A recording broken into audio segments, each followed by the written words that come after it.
In this week's Seder of Shoftim, we have the famous portion of the Eglah Arufa, in which a Jewish corpse is discovered abandoned in a field with an unidentified murderer. And the Zakanim, no less from those of the Sanhedrin Agadol, they have to journey to the site itself.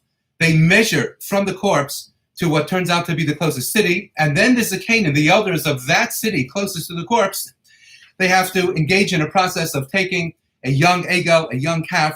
They take it into a nachal, they take it into a valley area that has not been tilled, and they take this calf that has never been worked, they break the back of its neck, and then they express in front of Kohanim the fact that they were indeed not culpable. They declare their innocence.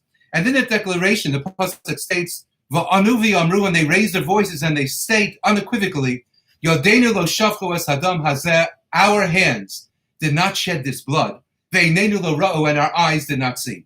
And Rashi, citing the Gemara in Sota, explains, Lo ra'inuhu, that we never saw this individual, upatranuhu b'lamazonos, permitting him to have his needs unaddressed. We didn't let him walk through our city without being offered a meal, without being accompanied.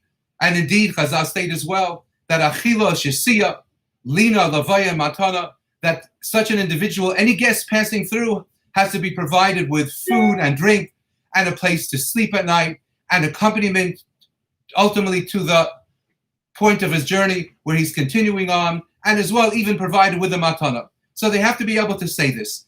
But I wondered to myself, it never struck me to this year, that according to Rashi, lo re'inuhu upatranuhu b'lamazonos, that we didn't see him and failed to provide him with the things required, thus causing his death. If that is the case, then the pasuk really should have been articulated otherwise. It should have said, not Yodeinu lo shafchu es hadam hazeh, that we indeed did not spill his blood. We weren't responsible for being irresponsible. Ve'inenu lo ra'u, and we didn't note him. But rather, the pasuk should have said, Einenu lo ra'u v'shafchu es hadam hazeh, that our eyes did not see the person and effectively caused his death by failing to provide him with his various needs. Why the inverted order? And I thought to myself that because perhaps what the Torah is telling us is that they need state very clearly, not only that they didn't see him and fail to provide him with all that he required, but rather that they be able to state unabashedly that they looked and didn't note anything that needed to be provided. Because too often in life, all of us go through life avoiding looking at another in the eyes. When people ride the subway before the pandemic, one of the earliest lessons that you're taught is don't look the other people that you meet on the subway in the eyes. Don't maintain eye contact. We journey on the highway, and sometimes we pass a car that's broken down on the highway, and only after we pass it, we ask ourselves, oh my gosh, was that another from person? Was that another Jew that perhaps we should have stopped for? Taking the time to look. At times, our children and even adolescents, and even when they're married, they could find us staring at them and they say, what are you looking at? And we say as parents, just you. What's the matter? Nothing's the matter. I just want to make sure that you're fine, that you don't need anything, that you're doing okay. So often in life, we journey through life, failing purposefully to look at others, because in fact, we have our own pekalach. We have so much going on, so much on our plates, our own families, our parnasos, trying to be mechanech our children properly, trying to distance them from that which they should not be amongst. So much going on.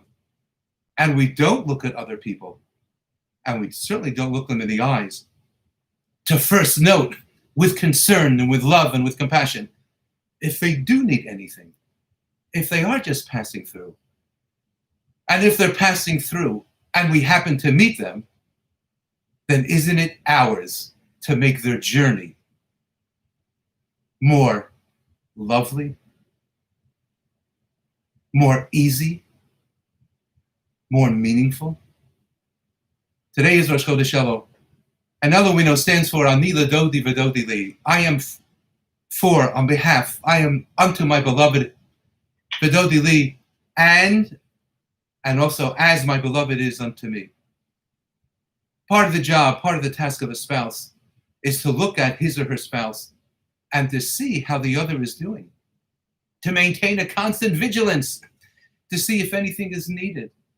A kind word, a compliment, a corrective suggestion, a corrective measure, a helping hand, a moment of expression of concern, commitment, and love. That's what Elul is about as we try to conduct ourselves in this fashion towards HaKadosh Baruch Hu, and of course as well towards our fellow man and all of our families, all of our friends, and our entire community. Yodeinu lo shafchu es adam hazeh ve'einenu lo ra'u. We have to be able to say that we didn't fail to act responsibly regarding that which was ours to perform by failing to note what was needed. But we looked and didn't see anything required. And therefore, we are innocent. Because if we didn't really look, why then of course we couldn't note the needs of the individual passing through. And if we didn't look, and therefore didn't note the needs of the individual passing through, well, why then I guess we're just as responsible as if we had shed the blood of the member of Klal Yisrael. Have a wonderful Shabbos.